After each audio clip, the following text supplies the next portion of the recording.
ರಾಜ್ಯದ ಕರಾವಳಿ ಜಿಲ್ಲೆಗಳಲ್ಲಿ ಮುಂಗಾರು ಮಳೆ ಇಂದಿನಿಂದ ಮತ್ತೆ ಆರ್ಭಟಿಸಲಿದೆ. ದಕ್ಷಿಣ ಕನ್ನಡ, ಉಡುಪಿ, ಉತ್ತರ ಕನ್ನಡ ಜಿಲ್ಲೆಗೆ ಯೆಲ್ಲೋ ಅಲರ್ಟ್ ಘೋಷಿಸಲಾಗಿದೆ. ಬೆಂಗಳೂರು ನಗರ, ಗ್ರಾಮಾಂತರ, ಚಿತ್ರದುರ್ಗ, ತುಮಕೂರು, ಚಿಕ್ಕಮಗಳೂರು, ಚಿಕ್ಕಬಳ್ಳಾಪುರ, ಕೋಲಾರ, ಕೊಡಗು, ಬಳ್ಳಾರಿ, ಗದಗ, ಕೊಪ್ಪಳ, ಕಲಬುರಗಿ, ಯಾದಗಿರಿಯಲ್ಲಿ ನಾಳೆಯಿಂದ ಉತ್ತಮ ಮಳೆ ಆಗಲಿದೆ ಅಂತ ಹವಾಮಾನ ಇಲಾಖೆ ಮಾಹಿತಿ ನೀಡಿದೆ.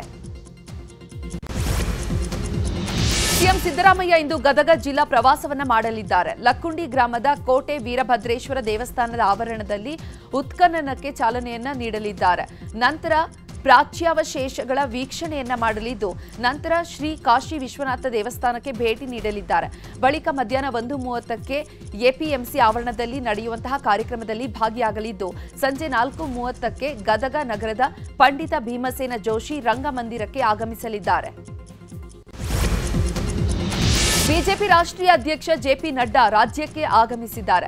ನಿನ್ನೆ ರಾತ್ರಿ ಬೆಂಗಳೂರಿನ ಕೆಂಪೇಗೌಡ ಏರ್ಪೋರ್ಟ್ಗೆ ಬಂದಿಳಿದಿದ್ದು, ರಾಜ್ಯ ಬಿಜೆಪಿ ರಾಜ್ಯಾಧ್ಯಕ್ಷ ಬಿವೈ ವಿಜಯೇಂದ್ರ, ಆರ್ ಅಶೋಕ್, ಛಲವಾದಿ ನಾರಾಯಣಸ್ವಾಮಿ ಬರಮಾಡಿಕೊಂಡಿದ್ದಾರೆ. ರಾತ್ರಿ ಖಾಸಗಿ ಹೋಟೆಲ್ನಲ್ಲಿ ವಾಸ್ತವ್ಯ ಹೂಡಿದ್ದು, ರಾಜ್ಯದ ಪ್ರಸಕ್ತ ವಿದ್ಯಮಾನಗಳು, ಪಕ್ಷದ ಆಂತರಿಕ ಬೆಳವಣಿಗೆಗಳು ಮತ್ತು ಕಾಂಗ್ರೆಸ್ ಸರ್ಕಾರದ 2 ವರ್ಷದ ಕುರಿತು ಜನಾಭಿಪ್ರಾಯದ ಬಗ್ಗೆ ಮಾಹಿತಿಯನ್ನು ಪಡೆದಿದ್ದಾರೆ. ಬೆಳಗಾವಿಯ ಕೆಎಲ್ಇ ವಿವಿಯ 15ನೇ ಘಟಿಕೋತ್ಸವ ಇಂದು ನಡೆಯಲಿದೆ.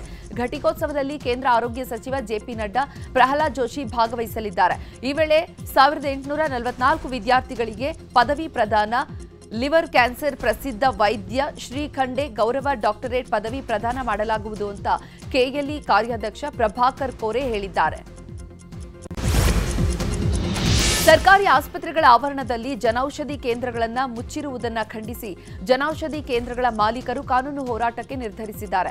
ಈ ಬಗ್ಗೆ ಪ್ರತಿಕ್ರಿಯೆ ನೀಡಿರುವಂತಹ ಆರೋಗ್ಯ ಸಚಿವ ದಿನೇಶ್ ಗುಂಡೂರಾವ್, ಸರ್ಕಾರದ ಸ್ಥಳದಲ್ಲಿ ಯಾವುದು ತೆರೆಯಬೇಕು, ಯಾವುದು ಬೇಡ ಅಂತ ತೀರ್ಮಾನ ಮಾಡೋದು ನಮಗೆ ಬಿಟ್ಟಿದ್ದು. ಕಾನೂನು ಹೋರಾಟ ಮಾಡೋರಿಗೆ ಕಾನೂನು ಪ್ರಕಾರವೇ ಉತ್ತರ ಕೊಡ್ತೀವಿ ಅಂದ್ರು. ತುಮಕೂರಿನ ತುರುವೇಕೆರೆ ಸಬ್ ಇನ್ಸ್ಪೆಕ್ಟರ್ ಸಂಗಪ್ಪನನ್ನ ಅಮಾನತು ಮಾಡಲಾಗಿದೆ. ಆರೋಪಿ ಬಳಿಯೇ ಬೆಟ್ಟಿಂಗ್ ಆಡಿ ಆರೋಪಿ ಮೊಬೈಲ್ನಲ್ಲಿ ಫೋನ್ ಪೇ ಮೂಲಕ ಹಣ ಪಡೆದಿದ್ದಾರೆ.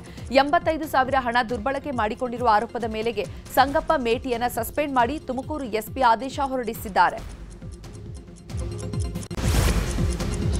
ಚಾಮರಾಜನಗರದ ಮರಿಯಾಲ ಸರ್ಕಾರಿ ಹಿರಿಯ ಪ್ರಾಥಮಿಕ ಶಾಲೆಯಲ್ಲಿ ಶಿಕ್ಷಕರಿದ್ದಾರೆ, ಆದರೆ ಮಕ್ಕಳೇ ಇಲ್ಲ. 2 ಶಿಕ್ಷಕರು, 2 ಅಡುಗೆ ಸಿಬ್ಬಂದಿ, 7 ಕೊಠಡಿಗಳು ಇರುವ ಸರ್ಕಾರಿ ಶಾಲೆಯಲ್ಲಿ ಒಬ್ಬ ವಿದ್ಯಾರ್ಥಿಯು ಪ್ರವೇಶವನ್ನು ಪಡೆದಿಲ್ಲ. ಶಿಕ್ಷಕರ ಒಳಜಗಳ, ಸರಿಯಾಗಿ ಪಾಠ ಮಾಡದೇ ಇರುವಂತದ್ದು ಆರೋಪ ಕೇಳಿ ಬಂದಿದೆ. ಹೀಗಾಗಿ ಯಾವುದೇ ವಿದ್ಯಾರ್ಥಿಗಳು ಶಾಲೆಯತ್ತ ಮುಖ ಮಾಡ್ತಾ ಇಲ್ಲ. ಸಮರ್ಪಕ ಬಿಸಿಯೂಟ ನೀಡಲ್ಲ, ಕುಡಿಯುವ ನೀರಿಲ್ಲ, ಸ್ವಚ್ಛತೆ ಇಲ್ಲ, ಆವರಣ ಹದಗೆಟ್ಟಿದೆ ಅಂತ ಪೋಷಕರು ಆರೋಪಿಸಿದ್ದಾರೆ. ಮಾವು ಋತು ಆರಂಭವಾದರೂ ಚನ್ನಪಟ್ಟಣದ ಬೈರಾಪಟ್ಟಣ ಗ್ರಾಮದ ಬಳಿ ನಿರ್ಮಿಸಿರುವಂತಹ ಮಾವು ಸಂಸ್ಕರಣೆ ಘಟಕ ಮಾತ್ರ ಇನ್ನೂ ಕಾರ್ಯಾರಂಭಿಸಿಲ್ಲ. ಜಿಲ್ಲೆಯಲ್ಲಿ ಹೆಚ್ಚಾಗಿರುವಂತಹ ಮಾವು ಬೆಳೆಗಾರರನ್ನ ಗಮನದಲ್ಲಿಟ್ಟುಕೊಂಡು ಮಾವು ಮೌಲ್ಯವರ್ಧನೆಗಾಗಿ ಸಂಸ್ಕರಣಾ ಘಟಕವನ್ನು ನಿರ್ಮಿಸಲಾಗಿದೆ. ಈ ವರ್ಷ ಘಟಕ ಕಾರ್ಯಾರಂಭ ಮಾಡಬಹುದು ಅನ್ನುವ ರೈತರಲ್ಲಿ ನಿರೀಕ್ಷೆ ಇದೆ. ಲೋಕಸಭೆಯ ವಿರೋಧ ಪಕ್ಷದ ನಾಯಕ ರಾಹುಲ್ ಗಾಂಧಿ ತಮ್ಮ ವಿರುದ್ಧ ಹೊರಡಿಸಿರುವಂತಹ ಜಾಮೀನು ರಹಿತ ಬಂಧನದ ವಾರೆಂಟ್ ಅನ್ನು ಪ್ರಶ್ನಿಸಿ ಜಾರ್ಖಂಡ್ ಹೈಕೋರ್ಟ್ಗೆ ಅರ್ಜಿ ಸಲ್ಲಿಸಿದ್ದಾರೆ. ಮಾರ್ಚ್ 18, 2018ರಂದು ದೆಹಲಿಯಲ್ಲಿ ನಡೆದ ಎಐಸಿಸಿ ಅಧಿವೇಶನದಲ್ಲಿ ರಾಹುಲ್ ಗಾಂಧಿ ಬಿಜೆಪಿ ನಾಯಕರನ್ನ ಕೊಲೆಗಾರರು ಮತ್ತು ಸುಳ್ಳುಕಾರರು ಅಂತ ಟೀಕಿಸಿದ್ರು. ಪಹಲ್ಗಾಮ್ ದಾಳಿ ಬಳಿಕ ಮೊದಲ ಬಾರಿಗೆ ಪ್ರಧಾನಿ ನರೇಂದ್ರ ಮೋದಿ ಜೂನ್ 7ರಂದು ಕಾಶ್ಮೀರಕ್ಕೆ ಭೇಟಿ ನೀಡುತ್ತಿದ್ದಾರೆ. ಕತ್ರಾ ಪಟ್ಟಣದಿಂದ ಕಾಶ್ಮೀರ ಕಣಿವೆಯ ಬಾರಾಮುಲ್ಲಾದವರೆಗೆ ವಂದೇ ಭಾರತ್ ರೈಲಿಗೆ ಚಾಲನೆಯನ್ನು ಕೊಡ್ತಾರೆ. ಇದೇ ದಿನ ಕೇಂದ್ರ ಸಚಿವ ಸಂಪುಟ ಸಭೆ ನಡೆಯಲಿದ್ದು, ಸಚಿವರಿಗೆ ಆಪರೇಷನ್ ಸಿಂಧೂರ್ ಕುರಿತು ವಿದೇಶಾಂಗ ಸಚಿವ ಎಸ್ ಜೈಶಂಕರ್ ವಿವರವನ್ನು ನೀಡಲಿದ್ದಾರೆ. ಜಪಾನ್ ಪ್ರಧಾನಿಯವರ ಕಾರು ಹೋಗುವಾಗ ರಸ್ತೆ ಮೇಲೆ ಸಾಕಷ್ಟು ವಾಹನಗಳು ಬಂದಿದ್ವು. ಆಗ ಪ್ರಧಾನಿ ಭದ್ರತಾ ಸಿಬ್ಬಂದಿ ಹೆದ್ದಾರಿಯಲ್ಲಿ ಹೋಗ್ತಾ ಇದ್ದ ಬೇರೆ ವಾಹನಗಳ ಸವಾರರಿಗೆ ಮನವಿಯನ್ನ ಮಾಡಿದ್ದಾರೆ. ಪ್ರಧಾನಮಂತ್ರಿ ಕಾರು ಹೋಗಲು ಅವಕಾಶ ಮಾಡಿಕೊಡಿ ಅಂತ ಅವರು ಸಿಬ್ಬಂದಿ ಮನವಿಯನ್ನ ಮಾಡಿರುವಂತಹ ವಿಡಿಯೋ ಸಖತ್ ವೈರಲ್ ಆಗ್ತಾ ಇದೆ.